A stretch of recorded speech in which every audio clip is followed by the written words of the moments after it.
Let's mic, देश का मिजाज, नॉर्थ ईस्ट। लेट्स माइक पर देश का मिजाज, खबरें उत्तर पूर्व से। असम के मशहूर गायक जुबीन गर्ग की मौत के मामले में नया मोड़ आया है। उनके चचेरे भाई और पुलिस उपाधीक्षक संदीप गर्ग को विशेष जांच दल ने आज सुबह गुवाहाटी के सीआईडी मुख्यालय में पूछताछ के दौरान गिरफ्तार कर लिया। 19 सितंबर को सिंगापुर में जुबीन की मौत डूबने से हुई थी। उस वक्त संदीपन उनके साथ बीच पर थे। जांच में अब तक 5 लोग गिरफ्तार हो चुके हैं, जिनमें संदीपन के अलावा जुबीन के मैनेजर सिद्धार्थ शर्मा और फेस्टिवल ऑर्गेनाइजर श्याम कानू मेहता भी शामिल है।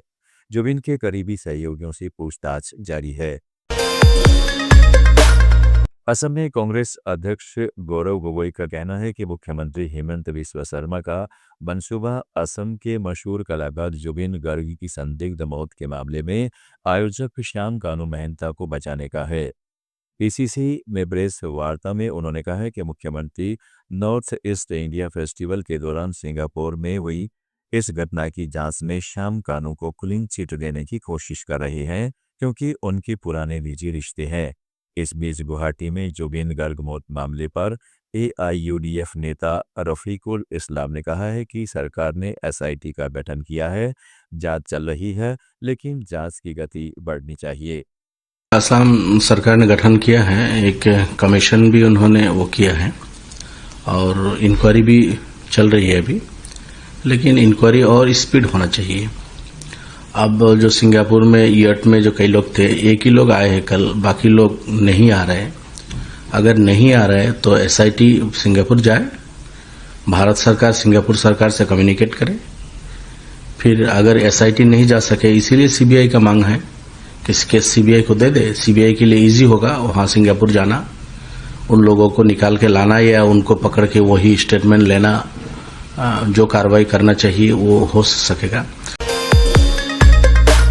त्रिपुरा में उनाकोटे जिले के गोलकपुर में हलई छरा गांव के निवासियों ने सड़क जाम कर भारी विरोध प्रदर्शन किया, क्योंकि पिछले 10-12 दिनों से उनकी पेयजल आपूर्ति ठप है। स्थानीय लोगों का कहना है कि 26 सितंबर को आयरन रिमूवल प्लांट के पास पाइपलाइन फटने से पानी की सप्लाई बंद हो गई। पब्लिक हेल्थ और पेयजल विभाग को बार बार शिकायतें करने के बावजूद कोई परवाह नहीं हुई। गुस्साए ग्रामीणों ने खाली बाल्टियों और घड़ों के साथ मुख्य सड़क जाम कर दी, जिससे यातायात बुरी तरह प्रभावित हुआ। ग्रामीणों ने चेतावनी दी कि जब तक पानी की सप्लाई ठीक नहीं होती, वे सड़क जाम जारी रखेंगे। वरिष्ठ तृणमूल नेता कुणाल घोष, सयोनी घोष, प्रतिमा मंडल, सुदीप तलाहा, सुष्मिता देव और बिरबाहा हंसदा आज त्रिपुरा के अगरतला पहुंचे, जहां इन्होंने पार्टी मुख्यालय में स्थानीय नेताओं के साथ बैठक कर हालात की समीक्षा की। दरअसल 7 अक्टूबर को बीजेपी कार्यालय ने टीएमसी कार्यालय पर हमला कर पार्टी के झंडे, बैनर और सामग्री फाड़ दी थी। टीएमसी ने इसे लोकतंत्र पर हमला बताया और राज्य प्रशासन से न्याय की मांग की। मणिपुर में इनर मणिपुर के सांसद डॉक्टर बिमोल इकोई ने राज्य सरकार पर जल जीवन मिशन योजना में भारी अनियमितताओं का आरोप लगाते हुए इसे करोड़ों रुपए का घोटाला बताया है। इम्फाल ने पत्रकारों से बातचीत में उन्होंने कहा है कि केंद्र ने 2019 से 2025 तक 3,59,000 ग्रामीण परिवारों को नल से पानी देने का दावा किया, जिसमें 1,222 करोड़ रुपए खर्च हुए। लेकिन डॉक्टर बिमोल ने 11 गांवों का दौरा कर पाया कि ज्यादातर घरों में नल कनेक्शन ही नहीं है। उन्होंने सरकारी डेटा में हेराफेरी और फर्जी लाभार्थियों का दावा किया। इसे जनता के अधिकारों का उल्लंघन बताते हुए उन्होंने मणिपुर हाईकोर्ट में पीआईएल दायर की है, जिसमें रोजाना 2 घंटे पानी की आपूर्ति की मांग की गई है।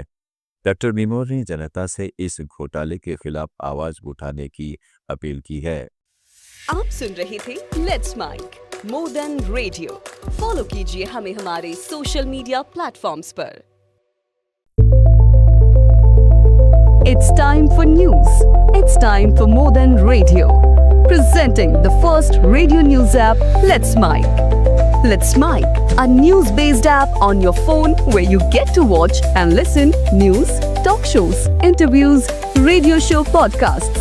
On Let's